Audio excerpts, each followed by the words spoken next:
ಶ್ರೀ ಗಣಪತಿ ಶಾರದಾ ಗುರುಭ್ಯೋ ನಮಃ. ಶ್ರೋತೃಗಳಿಗೆ ಶಾಂಕರ ಭಾಷ್ಯ ಸಹಿತ ಭಗವದ್ಗೀತೆಯಲ್ಲಿ ಸಾಂಖ್ಯ ಯೋಗವೆಂಬ ದ್ವಿತೀಯೋಧ್ಯಾಯಕ್ಕೆ ಸ್ವಾಗತ. ಶ್ಲೋಕ 1-10. ಅಥ ದ್ವಿತೀಯೋಧ್ಯಾಯಃ ಸಾಂಖ್ಯಯೋಗಃ. ಈ ಅಧ್ಯಾಯದ ಮೊದಲ 10 ಶ್ಲೋಕಗಳಲ್ಲಿ ಶ್ರೀಕೃಷ್ಣನು ಅರ್ಜುನನನ್ನು ನಿಂದಿಸುತ್ತಿದ್ದಾನೆ. ಹಿಂದಿನ ಅಧ್ಯಾಯದಲ್ಲಿ ಅರ್ಜುನನು ತೋಡಿಕೊಂಡ ವಿಷಾದ ನಿಜವಾದ ದಯೆಯಲ್ಲ, ಅದು ಕೇವಲ ಅವನ ದೌರ್ಬಲ್ಯ ಎಂಬುದನ್ನು ತೋರಿಸಿಕೊಡುತ್ತಿದ್ದಾನೆ. ಸಂಜಯ ಉವಾಚ ತಂ ತಥಾ ಕೃಪಯಾವಿಷ್ಟಂ ಅಶ್ರುಪೂರ್ಣಾಕುಲೇಕ್ಷಣಂ ವಿಷೀದಂತಮಿದಂ ವಾಕ್ಯಂ ಉವಾಚ ಮಧುಸೂದನಃ. ಸಂಜಯನು ಇಂತೆಂದನು. ಹಾಗೆ ಮರುಕಕ್ಕೆ ವಶನಾಗಿ ಕಣ್ಣೀರು ತುಂಬಿ ಮುಂದುಗಾಣದ ಕಣ್ಣುಗಳುಳ್ಳವನಾಗಿ ದುಃಖಪಡುತ್ತಿದ್ದ ಅರ್ಜುನನನ್ನು ಕುರಿತು ಮಧುಸೂದನನಾದ ಶ್ರೀಕೃಷ್ಣನು ಈ ವಾಕ್ಯವನ್ನು ಹೇಳಿದನು. ಶ್ರೀ ಭಗವಾನುವಾಚ ಕುತಸ್ತ್ವಾಕಶ್ಮಲಮಿದಂ ವಿಷಮೇ ಸಮುಪಸ್ಥಿತಂ ಅನಾರ್ಯಜುಷ್ಟಮಸ್ವರ್ಗ್ಯಂ ಅಕೀರ್ತಿಕರಮರ್ಜುನ. ಶ್ರೀ ಭಗವಂತನು ಇಂತೆಂದನು. ಎಲೈ ಅರ್ಜುನನೇ, ಇಂಥ ವಿಷಮ ಸಂದರ್ಭದಲ್ಲಿ ನಿನಗೆ ಈ ಬುದ್ಧಿಮಾಲಿನ್ಯವು ಏಕೆ ಬಂದಿತು? ಇದು ಅನಾರ್ಯರು ಮಾತ್ರ ಹೊಂದತಕ್ಕದ್ದು, ಅಂದರೆ ಅನಾಗರಿಕರು ಮಾತ್ರವೇ ಹೊಂದತಕ್ಕದ್ದು, ನರಕ ಸಾಧನವಾದದ್ದು, ಅಪಯಶಸ್ಸನ್ನು ಉಂಟು ಮಾಡುವಂತಹದ್ದು.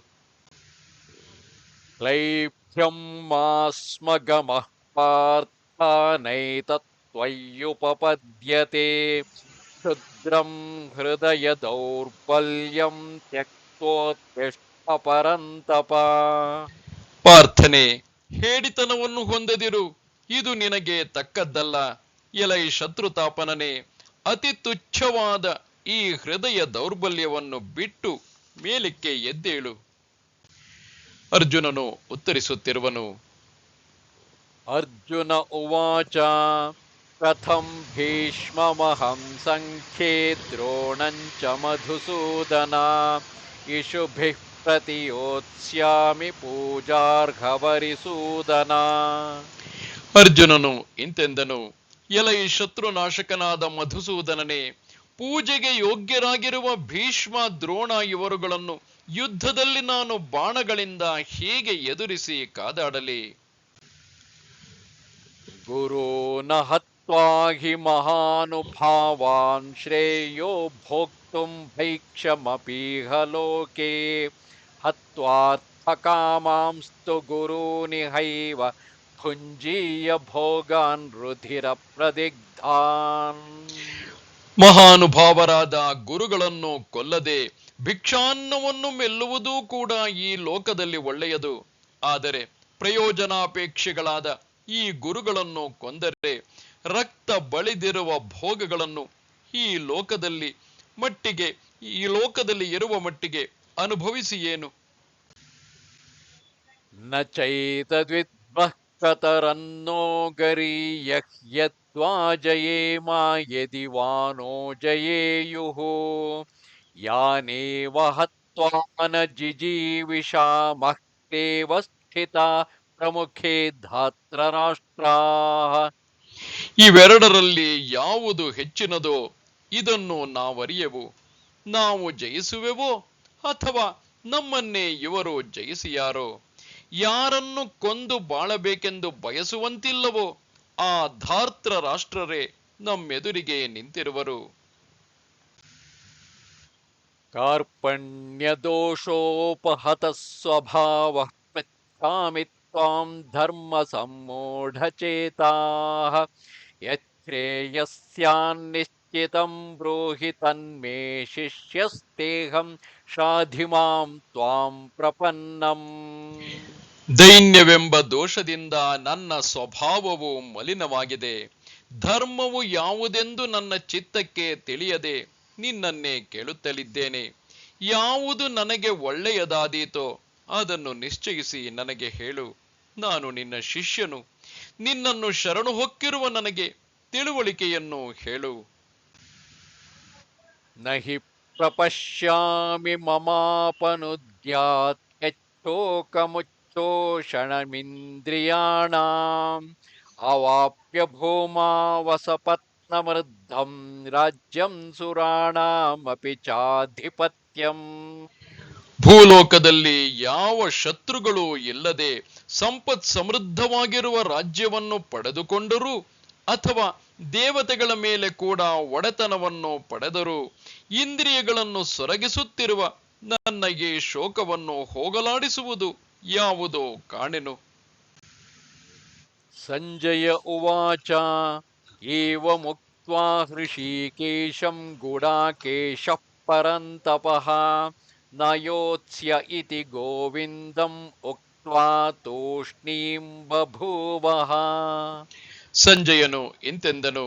ಶತ್ರು ಸಂತಾಪಕರನಾದ ಗುಡಾಕೇಶನು ಅಂದರೆ ಅರ್ಜುನನು ಹೀಗೆಂದು ಹೃಷಿಕೇಶನಿಗೆ ಕೃಷ್ಣನಿಗೆ ಹೇಳಿ ಯುದ್ಧ ಮಾಡುವುದಿಲ್ಲ ಎಂದು ಗೋವಿಂದನಿಗೆ ತಿಳಿಸಿ ಸುಮ್ಮನಾದನು. ಈ ಶ್ಲೋಕದಿಂದ ಮುಂದೆ ಶ್ರೀಕೃಷ್ಣನ ಉತ್ತರವು ಪ್ರಾರಂಭವಾಗುತ್ತಿದೆ. ತಮುವಾಚ ಹೃಷಿಕೇಶಃ ಪ್ರಹಸನ್ನಿವ ಭಾರತ ಸೇನಯೋರುಭಯೋರ್ಮಧ್ಯೆ ವಿಷೀದಂತಮಿದಂ ವಚಃ. ಎಲೈ ಭರತವಂಶದ ಧೃತರಾಷ್ಟ್ರನೇ, ಸಂಜಯನು ಹೇಳುತ್ತಿರುವನು, ಎರಡು ಸೇನೆಗಳ ನಡುವೆ ಹೀಗೆ ವಿಷಾದ ಪಡುತ್ತಿರುವ ಆ ಅರ್ಜುನನನ್ನು ಕುರಿತು ಹೃಷಿಕೇಶನು ನಗುವವನಂತೆ ಈ ಮಾತನ್ನು ಆಡಿದನು. ಇಲ್ಲಿಂದ ಮುಂದೆ ಶ್ರೀಕೃಷ್ಣನ ಗೀತೋಪದೇಶವು ಮುಂದೆ ಪ್ರಾರಂಭವಾಗುತ್ತದೆ. ಇಲ್ಲಿ ದೃಷ್ಟ್ವಾತು ಪಾಂಡವಾನೀಕಂ ಎಂಬ ಶ್ಲೋಕದಿಂದ ನಯೋತ್ಸ್ಯ ಇತಿ ಗೋವಿಂದ್ಯ ಮುಕ್ತ್ವಾ ತೂಷ್ಣೀಂ ಬಭೂವಃ ಎಂಬವರೆಗಿನ ಗ್ರಂಥವು ಪ್ರಾಣಿಗಳಿಗೆ ಶೋಕ ಮೋಹ ಮುಂತಾದ ಸಂಸಾರ ಬೀಜವಾಗಿರುವ ದೋಷಗಳು ಉಂಟಾಗುವುದಕ್ಕೆ ಕಾರಣವನ್ನು ತೋರಿಸುವುದಕ್ಕಾಗಿ ಬಂದಿದೆ ಎಂದು ವಿವರಿಸಬೇಕು. ಹೇಗೆಂದರೆ ಅರ್ಜುನನು ರಾಜ್ಯ, ಗುರುಗಳು, ಪುತ್ರರು, ಗೆಳೆಯರು, ಸ್ನೇಹಿತರು, ತಮ್ಮವರು, ಸಂಬಂಧಿಗಳು, ಬಾಂಧವರು ಇವರಲ್ಲಿ ನಾನು ಇವರವನು, ಇವರು ನನ್ನವರು ಎಂಬ ಭ್ರಾಂತಿಯ ಬುದ್ಧಿಯಿಂದ ಆದ ಸ್ನೇಹವು ನಿಂತು ಹೋಗುವುದಲ್ಲ. ಅಂದರೆ ಅವರನ್ನೇನಾದರೂ ತಾನು ಕೊಂದರೆ ಆ ಸ್ನೇಹವೇ ನಿಂತು ಹೋಗುವುದಲ್ಲ ಎಂಬ ನಿಮಿತ್ತದಿಂದ ನಾನು ಭೀಷ್ಮನನ್ನು ಹಾಗೆಯೇ ದ್ರೋಣನನ್ನು ಯುದ್ಧದಲ್ಲಿ ಹೇಗೆ ಎದುರಿಸಿ ಕಾದಾಡಲಿ ಎಂದು ಮುಂತಾಗಿ ತನ್ನ ಶೋಕ ಮೋಹಗಳನ್ನು ತೋರ್ಪಡಿಸಿಕೊಂಡನು. ಶೋಕ ಮೋಹಗಳಿಂದ ವಿವೇಕದ ತಿಳಿವನ್ನು ಕಳೆದುಕೊಂಡಿದ್ದರಿಂದಲೇ ಅಲ್ಲವೇ ಕ್ಷತ್ರಿಯ ಧರ್ಮವಾದ ಯುದ್ಧದಲ್ಲಿ ತಾನೇ ತೊಡಗಿದ್ದನಾದರೂ ಆ ಯುದ್ಧವನ್ನು ಕೈಬಿಟ್ಟನು. ಪರಧರ್ಮವಾದ ಅಂದರೆ ಕ್ಷತ್ರಿಯ ಧರ್ಮಕ್ಕೆ ಯೋಗ್ಯವಲ್ಲದ ಪರಧರ್ಮವಾದಂತಹ ಭಿಕ್ಷಾಜೀವನವೇ ಮುಂತಾದದ್ದನ್ನು ಮಾಡುವುದಕ್ಕೂ ಹೊರಟನು. ನೆನಪಿರಲಿ, ಇಲ್ಲಿ ಅರ್ಜುನನು ಇನ್ನು ಗೃಹಸ್ಥಾಶ್ರಮದಲ್ಲಿ ಇರುವನು. ಆತ ಹೇಳುತ್ತಿರುವ ಭಿಕ್ಷಾಟನೆ ಬ್ರಹ್ಮಚರ್ಯಾಶ್ರಮಕ್ಕೋ ಇಲ್ಲವೇ ಸನ್ಯಾಸಾಶ್ರಮಕ್ಕೋ ಸಂಬಂಧಿಸಿದ್ದು. ಆದ್ದರಿಂದ ಶೋಕ ಮೋಹ ಮುಂತಾದ ದೋಷಗಳು ಮನಸ್ಸಿನಲ್ಲಿ ಹೊಕ್ಕಿರುವಾಗ ತಮ್ಮ ಧರ್ಮವನ್ನು ಬಿಟ್ಟು ಅಂದರೆ ತನ್ನ ಕ್ಷತ್ರಿಯ ಧರ್ಮವನ್ನು ಬಿಟ್ಟು ಶಾಸ್ತ್ರದಲ್ಲಿ ಬೇಡವೆಂದಿರುವ ಅಂದರೆ ಆತನ ವರ್ಣಕ್ಕಾಗಲಿ ಆಶ್ರಮಕ್ಕಾಗಲಿ ಬೇಡವೆಂದಿರುವ ಕರ್ಮಗಳನ್ನು ಅನುಸರಿಸುವುದು ಎಂಬುದು ಎಲ್ಲ ಪ್ರಾಣಿಗಳಲ್ಲಿಯೂ ಸ್ವಭಾವದಿಂದಲೇ ಆಗುವುದು. ಒಂದು ವೇಳೆ ತಮ್ಮ ಧರ್ಮದಲ್ಲಿ ಪ್ರವರ್ತಿಸಿದರೂ ಅವರಿಗೆ ವಾಕ್ಕು, ಮನಸ್ಸು, ಶರೀರ ಮುಂತಾದವುಗಳ ಪ್ರವೃತ್ತಿಯ ಫಲದ ಆಶೆ ಉಳ್ಳದ್ದಾಗಿಯೇ ಅಹಂಕಾರದಿಂದ ಕೂಡಿಕೊಂಡೇ ಇರುವುದು. ಹೀಗಾಗಿ ಧರ್ಮಾಧರ್ಮಗಳು ಹೆಚ್ಚುತ್ತಿರುವುದರಿಂದ ಬೇಕಾದ ಅಥವಾ ಬೇಡವಾದ ಜನ್ಮಗಳನ್ನು ಸುಖ ದುಃಖಗಳನ್ನು ಪಡೆಯುವುದೆಂಬ ಸಂಸಾರವು ಕೊನೆ ಮುಟ್ಟುವುದೇ ಇಲ್ಲ. ಆದ್ದರಿಂದ ಶೋಕ ಮೋಹ ಇವೆರಡೂ ಸಂಸಾರಕ್ಕೆ ಬೀಜವಾಗಿರುತ್ತದೆ. ಅವುಗಳು ತೊಲಗಬೇಕಾದರೆ ಎಲ್ಲ ಕರ್ಮಗಳನ್ನು ಸನ್ಯಾಸ ಮಾಡಿ ಆತ್ಮಜ್ಞಾನವನ್ನು ಪಡೆಯುವುದರಿಂದಲೇ ಹೊರತು ಮತ್ತೊಂದರಿಂದ ಆಗಲಾರದು. ಆದ ಕಾರಣ ಆ ಜ್ಞಾನವನ್ನು ಉಪದೇಶ ಮಾಡಬೇಕೆಂದು ಎಲ್ಲ ಜನರನ್ನು ಅನುಗ್ರಹಿಸುವುದಕ್ಕಾಗಿ ಅರ್ಜುನನನ್ನು ನೆಪವಾಗಿಟ್ಟುಕೊಂಡು ಭಗವಂತನಾದ ವಾಸುದೇವನು ಶೋಕಕ್ಕೆ ತಕ್ಕವರಲ್ಲದವರನ್ನು ಕುರಿತು, ಶೋಕಕ್ಕೆ ಯಾರು ತಕ್ಕವರಲ್ಲವೋ ಅಂತಹವರನ್ನು ಕುರಿತು ನೀನು ಶೋಕಿಸುತ್ತಿರುವೆ ಎಂದು ಮುಂತಾಗಿ ಹೇಳುತ್ತಿದ್ದಾನೆ.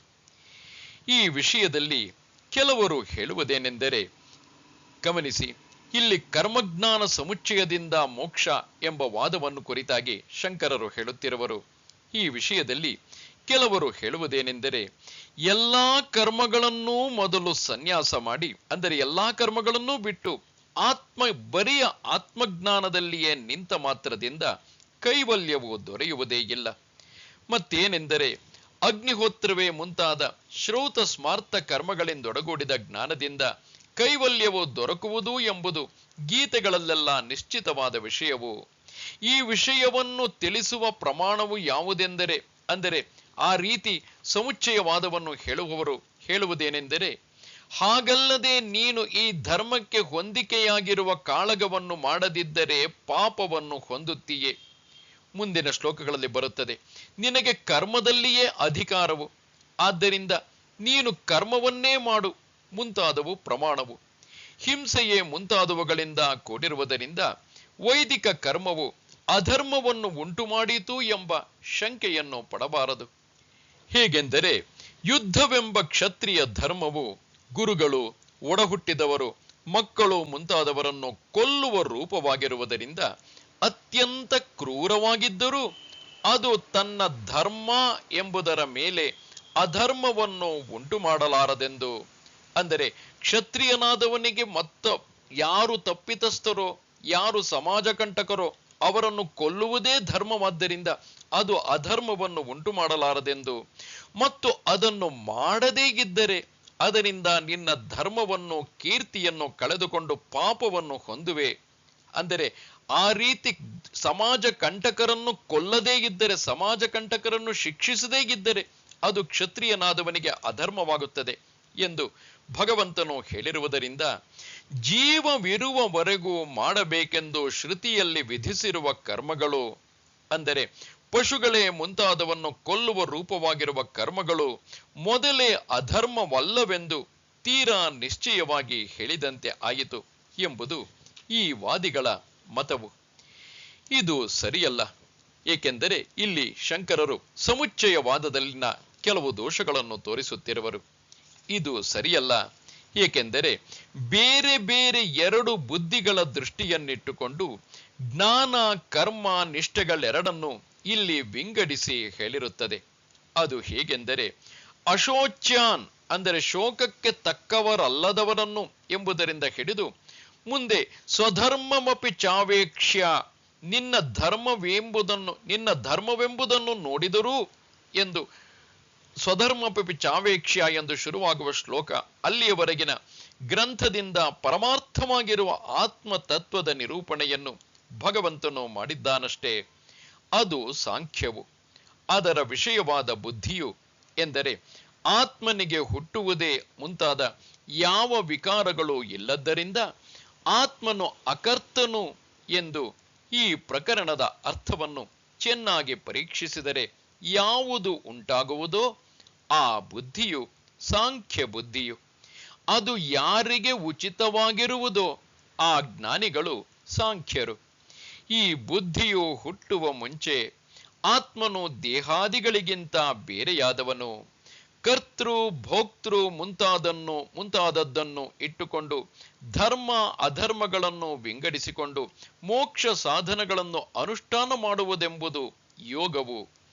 ಅದರ ವಿಷಯವಾದ ಬುದ್ಧಿಯೇ ಯೋಗ ಬುದ್ಧಿಯು.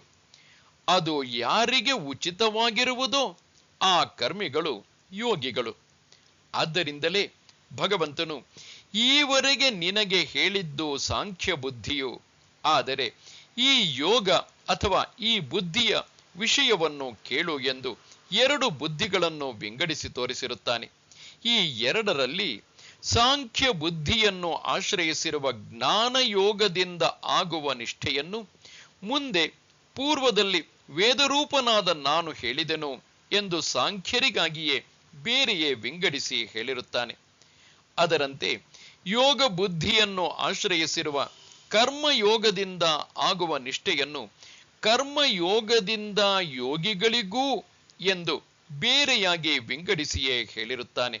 ಹೀಗೆ ಸಾಂಖ್ಯ ಬುದ್ಧಿಯನ್ನು ಯೋಗ ಬುದ್ಧಿಯನ್ನು ಆಶ್ರಯಿಸಿ ಕರ್ತೃತ್ವ, ಅಕರ್ತೃತ್ವ, ಏಕತ್ವ, ಅನೇಕತ್ವ ಎಂಬ ವಿರುದ್ಧವಾದ ಬುದ್ಧಿಯನ್ನು ಆಶ್ರಯಿಸಿರುವ ಜ್ಞಾನ ಕರ್ಮಗಳೆರಡೂ ಒಬ್ಬ ಪುರುಷನಲ್ಲಿಯೇ ಒಂದೇ ಕಾಲದಲ್ಲಿ ಇರುವುದು ಆಗಲಾರದೆಂಬುದನ್ನು ಕಂಡು ಭಗವಂತನು ಈ ಎರಡೂ ನಿಷ್ಠೆಗಳನ್ನು ವಿಂಗಡಿಸಿ ಹೇಳಿರುತ್ತಾನೆ. ಇಲ್ಲಿ ವಿಂಗಡಿಸಿ ಹೇಳಿರುವಂತೆಯೇ ಶತಪಥ ಬ್ರಾಹ್ಮಣದಲ್ಲಿಯೂ ತಿಳಿಸಿರುತ್ತದೆ. ಸನ್ಯಾಸ ಮಾಡುವ ಬ್ರಾಹ್ಮಣರು ಇದೇ ಲೋಕವನ್ನು ಬಯಸಿ ಸನ್ಯಾಸ ಮಾಡುತ್ತಾರೆ ಎಂದು ಸರ್ವಕರ್ಮ ಸನ್ಯಾಸವನ್ನು ವಿಧಾನ ಮಾಡಿ ಅದಕ್ಕೆ ಶೇಷವಾಗಿ ಪ್ರಜೆಯಿಂದ ನಮಗೆ ಆಗಬೇಕಾದದ್ದೇನು, ಆ ನಮಗೆ ಈತನೇ ಆತ್ಮನು, ಈತನೇ ಲೋಕವು ಎಂದು ಹೇಳಿದೆ. ಮತ್ತು ಅದರಲ್ಲಿಯೇ ಹೆಂಡತಿಯನ್ನು ಸ್ವೀಕರಿಸುವ ಮುಂಚೆ ಪ್ರಾಕೃತನಾದ ಆತ್ಮನು ಎಂದರೆ ಪುರುಷನು ಧರ್ಮ ಜಿಜ್ಞಾಸೆಯನ್ನು ಮಾಡಿದ ಬಳಿಕ ಮೂರು ಲೋಕಕ್ಕೆ ಸಾಧಕವಾಗಿರುವ ಮಗನನ್ನು, ಮಾನುಷ ದೈವ ಎಂದು ಎರಡು ಬಗೆಯಾಗಿರುವ ವಿತ್ತವನ್ನು, ಇವೆರಡರಲ್ಲಿ ಮಾನುಷ ವಿತ್ತವು ಕರ್ಮರೂಪವಾದದ್ದು, ಪಿತೃಲೋಕ ಪ್ರಾಪ್ತಿಗೆ ಸಾಧನವಾದದ್ದು. ವಿದ್ಯೆ ಎಂಬ ದೈವ ವಿತ್ತವು ದೇವಲೋಕಗಳ ಪ್ರಾಪ್ತಿಗೆ ಸಾಧನವಾದದ್ದು. ಆದ್ದರಿಂದಲೇ ಇವೆರಡನ್ನು ಅವನು ಬಯಸಿದನು ಎಂದು ಅವಿದ್ಯೆ ಮತ್ತು ಕಾಮ ಇವುಗಳು ಇರುವಾತನಿಗೆ, ಅಂದರೆ ಯಾರಿಗೆ ಅವಿದ್ಯೆ ಮತ್ತು ಕಾಮ ಇವುಗಳಿರುವವೋ ಆತನಿಗೆ ಶ್ರೌತ ಕರ್ಮಗಳೆಲ್ಲ ಸಾಧನವಾಗಿರುವವು ಎಂದು ತಿಳಿಸಿರುತ್ತದೆ. ಅವುಗಳನ್ನು ಬಿಟ್ಟೆದ್ದು ಸನ್ಯಾಸ ಮಾಡುವುದು ಆತ್ಮನೇ ಎಂಬ ಲೋಕವನ್ನು ಬಯಸುವ ಅಕಾಮನಿಗೆ ಮಾತ್ರವೇ ವಿಹಿತವಾಗಿರುತ್ತದೆ. ಶ್ರೌತ ಕರ್ಮ, ಜ್ಞಾನ ಇವೆರಡನ್ನು ಸೇರಿಸಿ ಅನುಷ್ಠಾನ ಮಾಡಬೇಕು ಎಂಬುದೇ ಭಗವಂತನ ಅಭಿಪ್ರಾಯವಾದರೆ ಹೀಗೆ ವಿಂಗಡಿಸಿ ಹೇಳಿರುವುದು ಹೊಂದುಗಡೆಯಾಗಲಾರದು. ಕರ್ಮಕ್ಕಿಂತ ಜ್ಞಾನವೇ ಹೆಚ್ಚಿನದೆಂದು ನಿನ್ನ ಮತವಾದರೆ, ಕರ್ಮಕ್ಕಿಂತ ಜ್ಞಾನವೇ ಹೆಚ್ಚಿನದೆಂದು ನಿನ್ನ ಮತವಾದರೆ ಎಂದು ಮುಂತಾಗಿರುವ ಅರ್ಜುನನ ಪ್ರಶ್ನೆಯು ಸಮುಚ್ಚಯವಾದಿಗಳ ಪಕ್ಷದಲ್ಲಿ ಹೊಂದುವ ಹಾಗಿಲ್ಲ.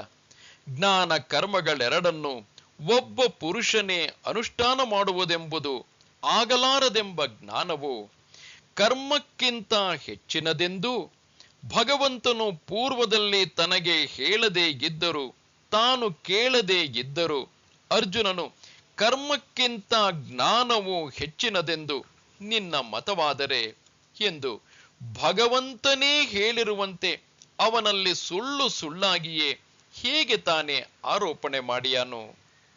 ಇದಲ್ಲದೆ ಜ್ಞಾನ ಕರ್ಮಗಳೆರಡನ್ನೂ ಸೇರಿಸಿಕೊಂಡು ಅನುಷ್ಠಾನ ಮಾಡಬೇಕೆಂದು ಎಲ್ಲರಿಗೂ ಹೇಳಿದೆಯಾದರೆ ಅರ್ಜುನನಿಗೂ ಅದು ಹೇಳಿದ್ದೇ ಆಗಿದೆಯಾಗಿ ಎರಡನ್ನೂ ಹೇಳಿರುವಲ್ಲಿ ಇವೆರಡರಲ್ಲಿ, ಅಂದರೆ ಜ್ಞಾನ ಕರ್ಮಗಳಲ್ಲಿ ಯಾವುದು ಹೆಚ್ಚು ಒಳ್ಳೆಯದು, ಅದನ್ನು ನನಗೆ ಸುನಿಶ್ಚಿತವಾಗಿ ಹೇಳು ಎಂದು ಇವೆರಡರಲ್ಲಿ ಒಂದರ ವಿಷಯವಾಗಿಯೇ ಪ್ರಶ್ನೆ ಮಾಡಿರುವುದಾದರೂ ಹೇಗೆ ಸರಿಯಾದೀತು?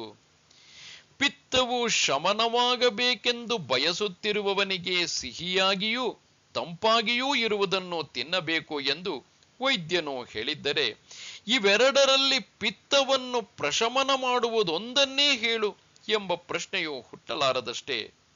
ಒಂದು ವೇಳೆ ಭಗವಂತನು ಹೇಳಿದ್ದರ ಅರ್ಥವನ್ನು ವಿಂಗಡಿಸಿ ತಿಳಿದುಕೊಳ್ಳದೇ ಇದ್ದ ಕಾರಣ ಅರ್ಜುನನು ಹೀಗೆ ಕೇಳಿರುವನೆಂದು ಕಲ್ಪಿಸುವುದಾದರೆ, ಆಗಲೂ ಭಗವಂತನು ನಾನು ಬುದ್ಧಿ ಕರ್ಮಗಳೆರಡನ್ನು ಸೇರಿಸಿ ಅನುಷ್ಠಾನ ಮಾಡಬೇಕೆಂದು ಹೇಳಿದೆನು, ಹೀಗೇಕೆ ನೀನು ಭ್ರಾಂತನಾಗಿರುವೆ ಎಂದು ಪ್ರಶ್ನೆಗೆ ತಕ್ಕ ಉತ್ತರವನ್ನು ಕೊಡಬೇಕೇ ಹೊರತು ಅದಕ್ಕೆ ಹೊಂದದಂತೆ ಕೇಳಿದ್ದಕ್ಕಿಂತ ಬೇರೆಯೇ ಆಗಿ ಪೂರ್ವದಲ್ಲಿ ನಾನು ಎರಡು ನಿಷ್ಠೆಗಳನ್ನು ಬೇರೆ ಬೇರೆ ಹೇಳಿದೆನು ಎಂದು ಹೇಳಿರುವುದು ಯುಕ್ತವಾಗುವುದಿಲ್ಲ. ಬರಿಯ ಸ್ಮಾರ್ಥ ಕರ್ಮದೊಡನೆ ಜ್ಞಾನವನ್ನು ಸೇರಿಸಿ ಅನುಷ್ಠಾನ ಮಾಡಬೇಕೆಂಬುದು ಭಗವಂತನ ಅಭಿಪ್ರಾಯವೆಂದರು, ಶ್ರೌತ ಸ್ಮಾರ್ಥ ಕರ್ಮಗಳೊಡನೆ ಜ್ಞಾನವನ್ನು ಸೇರಿಸಿ ಅನುಷ್ಠಾನ ಮಾಡಬೇಕೆಂಬುದು ಭಗವಂತನ ಅಭಿಪ್ರಾಯವೆಂದರು, ಮೇಲೆ ವರ್ಣಿಸಿರುವಂತೆ ಕರ್ಮ ಮತ್ತು ಸನ್ಯಾಸ ಇವುಗಳನ್ನು ವಿಂಗಡಿಸಿ ಹೇಳಿರುವುದೇ ಮುಂತಾದದ್ದು ಯಾವುದೂ ಯುಕ್ತವಾಗುವುದಿಲ್ಲ. ಮತ್ತು ಕ್ಷತ್ರಿಯನಾದ ತನಗೆ ಯುದ್ಧವೆಂಬ ಸ್ಮಾರ್ಥ ಕರ್ಮವು ಸ್ವಧರ್ಮವೇ ಎಂದು ತಿಳಿದಿರುವ ಅರ್ಜುನನು, ಹಾಗಾದರೆ ಕ್ರೂರವಾದ ಕರ್ಮದಲ್ಲಿ ನನ್ನನ್ನು ಏತಕ್ಕೆ ಕಟ್ಟು ಮಾಡುತ್ತಿರುವೆ ಎಂದು ಭಗವಂತನ ಮೇಲೆ ತಪ್ಪು ಹೊರಿಸಿರುವುದು ಯುಕ್ತವಾಗುವುದಿಲ್ಲ. ಇಲ್ಲಿ ಸಮುಚ್ಚಯವೆಂದು ಭ್ರಾಂತಿಯಿಂದ ತೋರುವ ಕೆಲವು ಸ್ಥಳಗಳನ್ನು ಶಂಕರರು ಎತ್ತಿ ತೋರಿಸಿದ್ದಾರೆ. ಆದ್ದರಿಂದ ಗೀತಾಶಾಸ್ತ್ರದಲ್ಲಿ ಶ್ರೌತವಾದ ಅಥವಾ ಸ್ಮಾರ್ತವಾದ ಒಂದಿಷ್ಟು ಕರ್ಮದೊಡನೆಯೂ ಅಥವಾ ಸ್ಮಾರ್ತವಾದ ಒಂದಿಷ್ಟು ಕರ್ಮದೊಡನೆಯೂ ಆತ್ಮಜ್ಞಾನಕ್ಕೆ ಸಮುಚ್ಚಯವನ್ನು ಹೇಳಿದೆಯೆಂದು ಯಾರಿಂದಲೂ ತೋರಿಸಿಕೊಡುವುದಕ್ಕೆ ಆಗುವಂತಿಲ್ಲ. ಆದರೆ ಅಜ್ಞಾನದಿಂದಲೋ ರಾಗವೇ ಮುಂತಾದ ದೋಷದಿಂದಲೋ ಕರ್ಮದಲ್ಲಿ ಪ್ರವರ್ತಿಸಿದ್ದು ಯಜ್ಞದಿಂದಾಗಲಿ ದಾನದಿಂದಾಗಲಿ ತಪಸ್ಸಿನಿಂದಾಗಲಿ ಸತ್ವವು ಚೆನ್ನಾಗಿ ಶುದ್ಧಿಯಾಗಲು ಯಾವಾತನಿಗೆ ಇದೆಲ್ಲವೂ ಕರ್ತೃವಲ್ಲದ ಒಂದೇ ಆಗಿರುವ ಬ್ರಹ್ಮವೇ ಎಂಬ ಪರಮಾರ್ಥ ತತ್ವ ವಿಷಯಕವಾದ ಜ್ಞಾನವು ಉಂಟಾಗಿರುವುದೋ ಆತನಿಗೆ ಕರ್ಮವೂ ಕರ್ಮದಿಂದ ಆಗಬೇಕಾದ ಪ್ರಯೋಜನವೂ ಹೋಗಿಬಿಟ್ಟಿರುವುದಾದರೂ ಅವನು ಯಾವ ಕರ್ಮದಲ್ಲಿ ಮೊದಲು ಹೇಗೆ ಪ್ರವರ್ತಿಸುತ್ತಿದ್ದನೋ ಹಾಗೆಯೇ ಅದರಲ್ಲಿ ಲೋಕ ಸಂಗ್ರಹಕ್ಕಾಗಿ, ಅಂದರೆ ಈ ಲೋಕದಲ್ಲಿ ಜೀವನ ನಡೆಸುವುದಕ್ಕಾಗಿ ಪ್ರವರ್ತಿಸುತ್ತಿರುವಾಗ ಪ್ರವೃತ್ತಿಯಂತೆ ಯಾವುದು ಕಾಣುತ್ತಿರುವುದೋ ಅದು ನಿಜವಾಗಿ ಕರ್ಮವಲ್ಲ. ಹಾಗೆ ಕರ್ಮವಾಗಿದ್ದರೆ ಅದರೊಡನೆ ಜ್ಞಾನದ ಸಮುಚ್ಚಯವಾದಂತೆ ಆಗುತ್ತಿತ್ತು. ಹೇಗೆ ಭಗವಂತನಾದ ವಾಸುದೇವನಿಗೆ ಕ್ಷತ್ರಿಯ ಧರ್ಮ ವ್ಯಾಪಾರವು ಜ್ಞಾನದೊಡನೆ ಸೇರಿ ಅನುಷ್ಠಾನವಾಗಲಿಲ್ಲವೋ, ಪುರುಷಾರ್ಥ ಸಿದ್ಧಿಗೂ ಕಾರಣವಾಗಲಿಲ್ಲವೋ, ಹಾಗೆಯೇ ಇದು. ಏಕೆಂದರೆ ಫಲಾಶೆ ಇಲ್ಲದಿರುವುದು ಅಹಂಕಾರವಿಲ್ಲದಿರುವುದು ಇಬ್ಬರಿಗೂ ಸಮಾನವಾಗಿರುತ್ತದೆ. ತತ್ವವನ್ನು ತಿಳಿದವನು ನಾನು ಮಾಡುತ್ತೇನೆ ಎಂದು ತಿಳಿಯುವುದೂ ಇಲ್ಲ, ಅದರ ಫಲದಲ್ಲಿ ಆಸಕ್ತನಾಗಿರುವುದೂ ಇಲ್ಲ ಅಲ್ಲವೇ?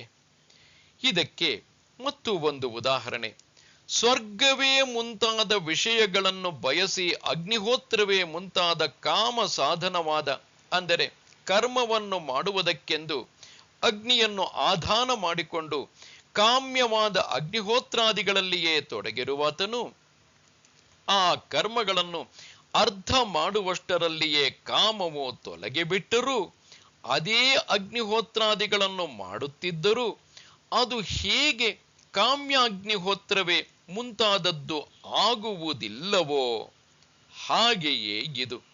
ಆದ್ದರಿಂದಲೇ ಭಗವಂತನು ಮಾಡುತ್ತಿದ್ದರೂ, ಅಂದರೆ ಆ ಶ್ರೌತ ಸ್ಮಾರ್ಥ ಕರ್ಮಗಳನ್ನು ಮಾಡುತ್ತಿದ್ದರೂ ಅದರ ಕರ್ತೃ ತಾನಲ್ಲ, ತಾನು ಬ್ರಹ್ಮಸ್ವರೂಪನಾಗಿರುವುದರಿಂದ ಆತ್ಮನಿಗೂ ಅದಕ್ಕೂ ಯಾವ ಅಂಟು ಆಗುವುದಿಲ್ಲ, ಆತನು ಮಾಡುವುದೂ ಇಲ್ಲ, ಅವನಿಗೆ ಅದರ ಅಂಟು ಆಗುವುದಿಲ್ಲ ಎಂದು ಅಲ್ಲಲ್ಲಿ ತಿಳಿಸಿರುತ್ತಾನೆ. ಹಿಂದಿನವರು ಬಲು ಹಿಂದೆ ಮಾಡಿದ ಕರ್ಮವನ್ನೇ ನೀನು ಮಾಡು, ಜನಕನೇ ಮೊದಲಾದವರು ಕರ್ಮದಿಂದಲೇ ಸಿದ್ಧಿಯನ್ನು ಹೊಂದುವುದಕ್ಕೆ ಹೊರಟಿದ್ದರು ಎಂದು ಗೀತೆಯಲ್ಲಿ ಇರುವುದಷ್ಟೇ. ಅದನ್ನಾದರೆ ಎರಡು ಬಗೆಯಾಗಿ ವಿಂಗಡಿಸಿಕೊಂಡು ಒಂದೊಂದಕ್ಕೆ ಒಂದೊಂದು ಅರ್ಥವನ್ನು ತಿಳಿದುಕೊಳ್ಳಬೇಕು. ಅದು ಹೇಗೆ ಎಂದರೆ, ಮೊದಲನೆಯದಾಗಿ ಹಿಂದಿನವರಾದ ಆ ಜನಕಾದಿಗಳು ತತ್ವವನ್ನು ಅರಿತವರಾದರೂ ಕರ್ಮದಲ್ಲಿ ಪ್ರವರ್ತಿಸಿದ್ದರೆಂದು ಇಟ್ಟುಕೊಂಡರೆ ಅವರು ಲೋಕ ಸಂಗ್ರಹಾರ್ಥವಾಗಿ ಗುಣಗಳಿಂದ ಆಗಿರುವ ಇಂದ್ರಿಯಗಳು ಗುಣಗಳಿಂದಾಗಿರುವ ವಿಷಯಗಳಲ್ಲಿ ಪ್ರವರ್ತಿಸುತ್ತವೆ. ಮತ್ತೊಮ್ಮೆ ಲೋಕ ಸಂಗ್ರಹಾರ್ಥವಾಗಿ ಗುಣಗಳಿಂದ ಆಗಿರುವ ಇಂದ್ರಿಯಗಳು ಗುಣಗಳಿಂದ ಆಗಿರುವ ವಿಷಯಗಳಲ್ಲಿ ಪ್ರವರ್ತಿಸುತ್ತವೆ ಎಂಬ ಜ್ಞಾನದಿಂದಲೇ ಸಂಸಿದ್ಧಿಯನ್ನು ಹೊಂದುವುದಕ್ಕೆ ಹೊರಟಿದ್ದರು. ಕರ್ಮ ಸನ್ಯಾಸವೇ ಅವರಿಗೆ ಯುಕ್ತವಾಗಿದ್ದರೂ ಕರ್ಮದ ಜೊತೆಯಲ್ಲಿಯೇ ಇದ್ದುಕೊಂಡು ಸಂಸಿದ್ಧಿಯನ್ನು ಹೊಂದುವುದಕ್ಕೆ ಹೊರಟಿದ್ದರು. ಕರ್ಮ ಸನ್ಯಾಸವನ್ನು ಮಾಡಲಿಲ್ಲ ಎಂದರ್ಥ. ಹಾಗಲ್ಲದೆ ಅವರು ತತ್ವವನ್ನು ಅರಿತವರಲ್ಲ ಎಂದು ಇಟ್ಟುಕೊಂಡರೆ ಈಶ್ವರನಲ್ಲಿ ಕರ್ಮವನ್ನು ಸಮರ್ಪಿಸಿ ಆ ಸಾಧನದಿಂದ ಸಂಸಿದ್ಧಿಯನ್ನು ಎಂದರೆ ಸತ್ವಶುದ್ಧಿಯನ್ನು ಅಥವಾ ಜ್ಞಾನ ಉಂಟಾಗುವುದೆಂಬ ಸಂಸಿದ್ಧಿಯನ್ನು ಜನಕಾದಿಗಳು ಹೊಂದುವುದಕ್ಕೆ ಹೊರಟಿದ್ದರು ಎಂದು ವ್ಯಾಖ್ಯಾನ ಮಾಡಬೇಕು. ಈ ವಿಷಯವನ್ನೇ ಮುಂದೆ ಭಗವಂತನು ಸತ್ವಶುದ್ಧಿಗಾಗಿ ಕರ್ಮವನ್ನು ಮಾಡುತ್ತಾರೆ ಎಂದು ಹೇಳಿರುತ್ತಾನೆ ಮತ್ತು ತನ್ನ ಕರ್ಮದಿಂದ ಆತನನ್ನು ಅರ್ಚನೆ ಮಾಡಿದರೆ ಮನುಷ್ಯನಾದವನು ಸಿದ್ಧಿಯನ್ನು ಹೊಂದುತ್ತಾನೆ ಎಂದು ಹೇಳಿ, ಸಿದ್ಧಿಯನ್ನು ಹೊಂದಿದವನು ಹೇಗೆ ಬ್ರಹ್ಮವನ್ನು ಹೊಂದುವನೋ ಹೇಳುವೆನು ಕೇಳು ಎಂದು ಮುಂತಾಗಿರುವ ವಾಕ್ಯದಿಂದ ಸಿದ್ಧಿಯನ್ನು ಹೊಂದಿದವನಿಗೆ ಮತ್ತು ಜ್ಞಾನ ನಿಷ್ಠೆಯನ್ನು ಹೇಳಿರುತ್ತಾನೆ, ಭಗವಂತನು ಹೇಳಿರುತ್ತಾನೆ. ಆದ್ದರಿಂದ ಬರಿಯ ತತ್ವಜ್ಞಾನವೊಂದರಿಂದಲೇ ಮೋಕ್ಷವು